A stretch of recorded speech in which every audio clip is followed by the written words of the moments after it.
नमस्कार बच्चों, मेरा नाम है राहुल और आप देख रहे हैं my CBSE class. Worksheet number 40, 5, 10, 20, कक्षा 9, विषय हिंदी, प्रेमचंद्र के फटे जूते। तो आपको पता ना ये कौन सी वर्कशीट है? प्रेमचंद्र के फटे जूते के हिसाब से चौथी वर्कशीट है और टोटल वर्कशीट होगी 40। देखते धीरे धीरे धीरे करके हम 40 वर्कशीट पढ़ चुके हैं और आपके सिलेबस के अकॉर्डिंग चल रही है। इस वर्कशीट को ध्यान से पढ़ते रहें, ठीक है। तो एक बार हम रिवीजन कर लेते हैं। 31, ठीक है, ये आपकी फिर 34, फिर आपकी 37, ठीक है, फिर आपकी 40, ये आपकी चौथी वर्कशीट है। देखो पहली वर्कशीट ये भी प्रेमचंद्र के हिसाब से थी जो 31 नंबर पे है।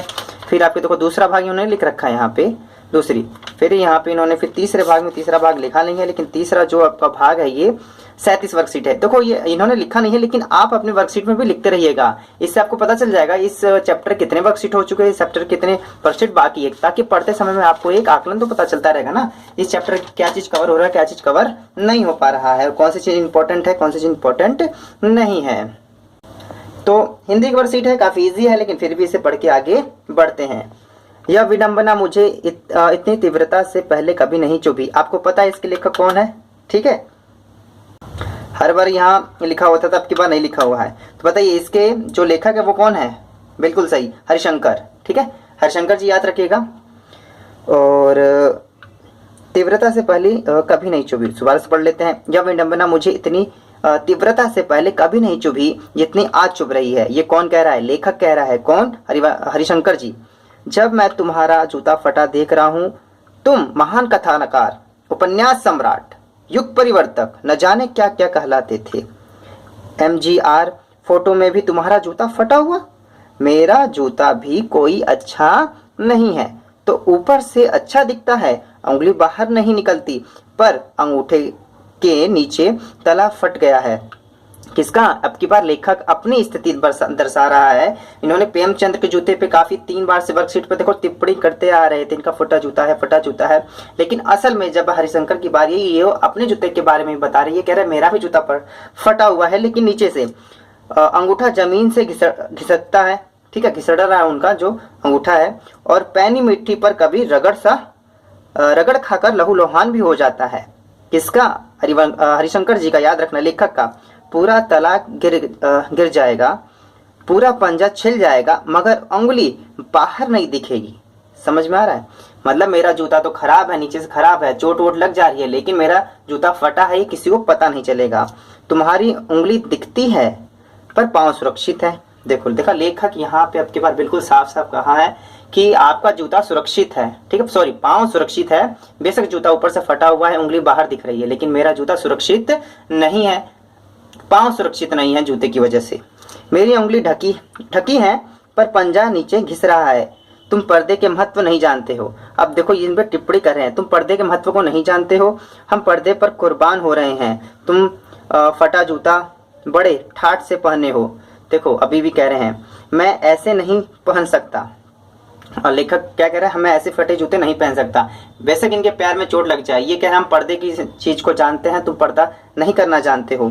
फोटो तो जिंदगी भर इस तरह नहीं खिंचवाऊंगा, चाहे कुछ भी हो जाए, चाहे कोई जीवनी बिना फोटो के ही छप जाए, छपने दो। मतलब बड़े बड़े लेखक हो जाते हैं ना, उनकी जो बाद में फोटो चाहिए होती है जीवनी में। आपने देखा हिंदी में जो भी आपकी किताबें होंगी जिनका जीवन परिचय होगा, सबकी कहीं ना कहीं एक एक फोटो लगी रहती है। तुम्हारी यह व्यंग मुस्कान मेरे हौसले पस्त कर देती है। और इनका जो मुस्कान थी, अगर मैं आपको दिखाऊं एक में, तो देखिए जो इनकी हल्की हल्की मुस्कान है इस पर, ठीक है, तो यही मुस्कान लेखक को पस्त कर दे रही है। क्या मतलब है इसका? कौन सी मुस्कान है यह? क्या हीरो का गोदान हो गया? क्या पूस की रात में नीलगाय हल्कू का खेत चर गई? क्या सुजान भगत का लड़का मर गया? ठीक है, ये इन्होंने कुछ जो कहानियां लिखी थी, उनकी कहानियों के बारे में ये पढ़ रहे हैं। क्या डॉक्टर क्लब छोड़कर नहीं आ सकते? नहीं, मुझे लगता है माधो औरत का कफन के चंदे की शराब पी गया। वही मुस्कान मालूम होती है। ठीक है, तो कहने का मतलब ये जो इन्होंने चीजें लिखी हैं, ये प्रेमचंद्र ने लिखी हुई कहानी है। ठीक है, उनका उन्होंने नाम लिया है कि आप इसी तरह से लगता है मुस्कुरा रहे हैं, और यही बात लेखक को दिक्कत कर रही है। आप ये फटे हुए जूते पहने हुए भी मुस्कान, कमाल की बात है। ठीक है, तो इसके प्रश्न उत्तर पर सीधे आते हैं, ज्यादा मुश्किल नहीं है आपका। उपयुक्त पठित गद्यांश के आधार पर प्रश्नों के उत्तर दे। तो पहला है, महान कथाकार, उपन्यास सम्राट, युग परिवर्तक आदि विशेषण का उपयोग किस महान व्यक्ति के लिए किया गया? याद रखना ये विशेषण शब्द भी हैं आपके एक प्रकार से, ठीक है। तो ये शब्द प्रेमचंद्र के लिए किया गया है, ठीक है। आप इसे इतना भी लिख सकते हैं या इन शब्दों का प्रयोग प्रेमचंद्र के लिए किया गया है, ऐसे भी लिख सकते हैं आप।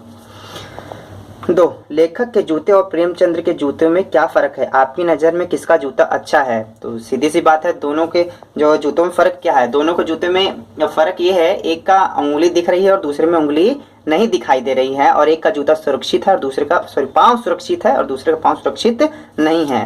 तो सीधी सी बात यही लिखेंगे। उत्तर, लेखक तथा प्रेमचंद्र दोनों के जूते फटे हुए हैं, लेकिन लेखक का जूता नीचे से फटा हुआ है जो दिखाई नहीं देता। बस इतनी सी फर्क। ऐसे आप और बना के लिख सकते हैं, जबकि प्रेमचंद्र का जूता ऊपर से फटा हुआ, उंगली दिखाई दे रही है। आप बना के लिख सकते हैं आगे। तो मैंने छोटे से छोटा लिखने की कोशिश की है। मेरी नज़र में प्रेमचंद्र के जूते लेखक से अच्छे हैं।